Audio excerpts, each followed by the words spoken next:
جہانگیر ترین کی لابی کمزور پڑ چکی تھی، تاہم اب اس میں ایک سنسنی خیز موڑ آیا ہے۔ یہ سنسنی خیز موڑ کیا ہے، اس کی تفصیل بھی آپ کو بتاتے ہیں۔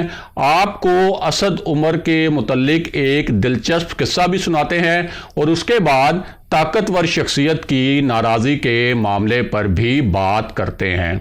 تو معاملہ یہ ہے کہ جب وزیر اعظم عمران خان ایک میٹنگ چیئر کر رہے تھے، یعنی ایک میٹنگ کی صدارت کر رہے تھے، تو اس وقت مراد سعید نے وزیر اعظم کے سامنے ہی اسد عمر پر چڑھائی کر دی۔ مراد سعید اسد عمر سے آدھی عمر کے ہیں، لیکن انہوں نے اسد عمر پر سنگین الزامات عائد کیے۔ مراد سعید کا کہنا تھا کہ شوگر سکینڈل کے معاملے پر اسد عمر نے جہانگیر ترین کے خلاف سازش کی، اور وہ میڈیا کو بھی جہانگیر ترین کے خلاف خبریں لیک کرتے رہے۔ یہ تلخ کلامی اتنی بڑی کہ وزیر اعظم عمران خان کو خود بیچ بچاؤ کروانا پڑا۔ اب واپس آتے ہیں جہانگیر ترین کے حوالے سے ایک طاقتور شخصیت کی ناراضی کے معاملے پر۔ تو معاملہ یہ ہے کہ وزیر اعظم عمران خان کو ایک خاص مشورہ دیا گیا۔ اس مشورے کا تعلق سینٹ الیکشن اور پی ڈی ایم کی تحریک عدم اعتماد سے تھا۔ وزیر اعظم کو اس حوالے سے کچھ مخصوص اور تشویشناک اطلاعات ملی تھیں۔ وہ اطلاعات یہ تھیں کہ پی ڈی ایم خاص طور پر آصف علی زرداری تحریک انصاف کے ناراض ارکان پارلیمنٹ کا ایک گروپ بنانے کی کوشش کر رہے ہیں۔ یہاں سب سے اہم بات یہ ہے کہ قومی اسمبلی میں حکومتی اتحاد کو صرف 6 ووٹوں کی برتری حاصل ہے۔ اب اس پوری صورتحال میں وزیر اعظم عمران خان کو تحریک انصاف کے اندر سے راجہ ریاض اور چند دیگر رہنماؤں نے مشورہ دیا کہ سینٹ الیکشن میں پی ٹی آئی کی کامیابی اور پی ڈی ایم کی تحریک عدم اعتماد کو ناکام بنانے کے لیے جہانگیر ترین کی سربراہی میں ایک کمیٹی بنائی جائے۔ اس کا مقصد یہ ہے کہ جہانگیر ترین نے تحریک انصاف کی حکومت بنوانے کے لیے بھی آزاد امیدواروں کو پی ٹی آئی میں شامل کروایا تھا۔ انہوں نے کاف لیگ کو بھی کنٹرول کر کے رکھا تھا، اور جہانگیر ترین کا جنوبی پنجاب سے تعلق رکھنے والے جو ارکان ہیں ان پر بہت زیادہ اثر و رسوخ بھی ہے۔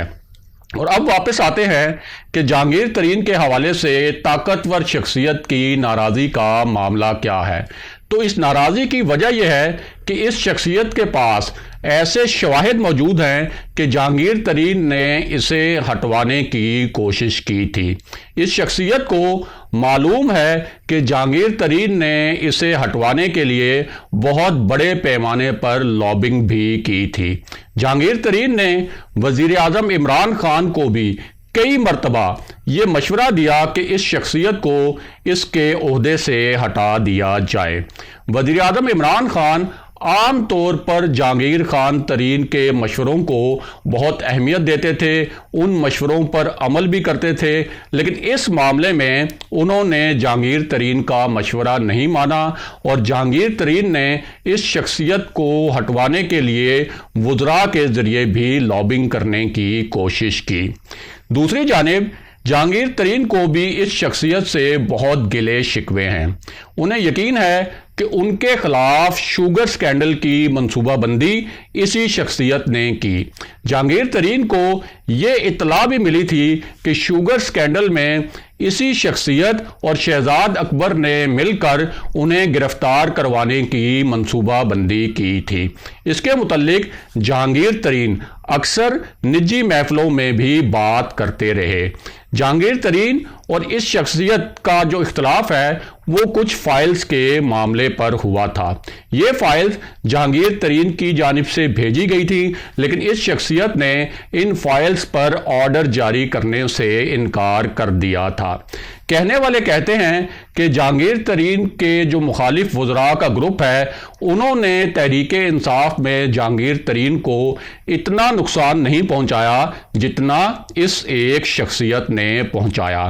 اس شخصیت کا نام اعظم خان ہے جو وزیر اعظم کے انتہائی قریب ہیں اور ان کے پرنسپل سیکرٹری ہیں۔ وزیر اعظم انہیں ایک ایماندار، باصلاحیت اور بااعتماد آفیسر سمجھتے ہیں۔ انہیں وزیر اعظم آفس میں وزیر اعظم عمران خان کے بعد سب سے طاقتور شخصیت سمجھا جاتا ہے۔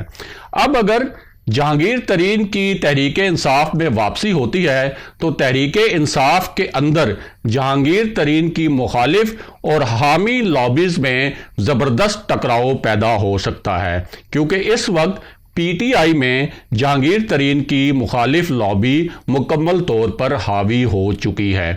دوسری جانب حکومتی ذرائع کے حوالے سے اہم خبر یہ ہے کہ آصف علی زرداری کی جانب سے جو تاثر دیا گیا کہ عدم اعتماد کے معاملے میں اسٹیبلشمنٹ یعنی فوجی قیادت نے کوئی خاص قسم کا اشارہ دیا ہے، یہ تاثر مکمل طور پر غلط اور بے بنیاد ہے۔ اگلے پروگرام تک کے لیے خدا حافظ۔